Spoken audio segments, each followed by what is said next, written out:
Carter Finally Gets It, 2009, is the initial installment of Brent Crawford's young adult series, sharing the same name. This coming-of-age tale is narrated in the first person by a popular and athletic high school freshman.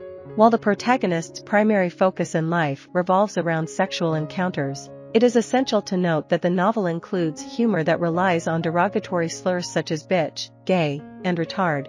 Furthermore, it perpetuates the notion that it is typical for 13 and 14-year-old girls to engage in promiscuous behavior, resulting in derogatory labels and a strong desire to engage in casual encounters with random individuals at parties. Protagonist 14-year-old Will Carter goes by his last name and lives in the small town of Marion.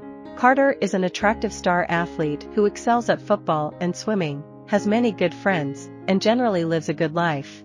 Although he is given ostensible problems such as attention deficit disorder, which detracts from his abilities as a student, and a stutter, the novel softens these possible issues by never having schoolwork be important, and by saying that the stutter only happens when Carter is near boobs and belly buttons. In his own mind, his biggest problem is that he has never had sex.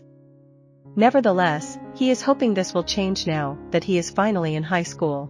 The novel opens with a scene that recurs throughout the novel. Carter can't focus on what he is doing because he is consumed with the body parts of the women around him. While he is doing trick dives at the pool to impress his friends, he can't help but obsess over the breasts of the lifeguard. When he is playing football, he obsesses over the cheerleaders in their practice uniforms. However, the primary object of his lust is Amber Lee, the conceited head cheerleader who rarely gives Carter the time of day. As the school year starts, Carter reconnects with a few of his middle school peers.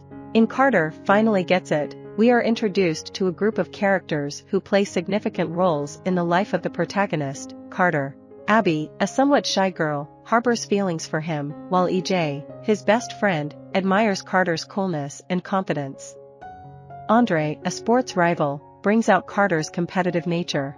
After an intense season on the swim team where Carter and Andre face off repeatedly, Carter decides to explore other extracurricular activities.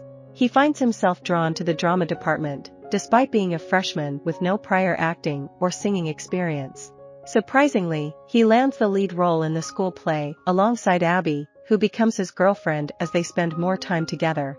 However, Carter's satisfaction in his relationship is marred by his lingering attraction to the more conventionally attractive Amber Lee. He also worries about the reaction of his friends towards his newfound interest in theater, fearing they might ridicule his new talent. As the story unfolds, another problem arises when a bully named Scary Terry steals Carter's beloved Redline 500 bike. While juggling rehearsals for the play, Carter still manages to indulge in his pastimes of admiring cheerleaders on the football field and attending rowdy parties. These parties occasionally spiral out of control, resulting in police intervention. In one instance, Carter finds himself driving his unconscious sister in a stolen truck, while EJ faces arrest and ends up handcuffed in a police car. Throughout the novel, Carter navigates the complexities of relationships, self-discovery, and the consequences of his actions, all while trying to find his place within his social circles and explore new interests. In an unexpected turn of events, Carter finds himself being pursued by the police, causing havoc by damaging mailboxes and fences. The chase reaches a fortunate moment when the police vehicle swerves into a ditch. This fortunate circumstance allows EJ, who is still handcuffed and missing his pants, to escape from custody, amusingly mooning everyone he passes. Despite Carter's eventual capture and being escorted home in handcuffs, his parents react surprisingly nonchalant, shrugging and smiling. To Carter's astonishment, the previously aloof Amber suddenly expresses interest in accompanying him to the homecoming dance. Eager to be with the popular girl, Carter ends his relationship with Abby. Unbeknownst to him, Amber is merely using him as part of a plan to deceive her father.